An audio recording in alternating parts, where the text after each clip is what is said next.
السلام عليكم. موعد وتوقيت مباراة المنتخب المغربي والمنتخب البلجيكي في الجولة الثانية من كأس العالم 2022، والقنوات الناقلة لهذه المباراة.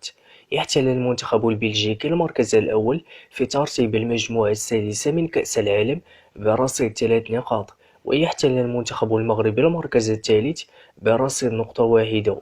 ويقابل المغرب بلجيكا في الجولة الثانية من دور مجموعات كأس العالم يوم الأحد القادم 27 نوفمبر 2022 على ملعب التمامة في حدود الساعة 2 ظهرا بتوقيت المغرب وتونس والجزائر، 3 ظهرا بتوقيت مصر، 4 مساء بتوقيت السعودية وقطر إن شاء الله.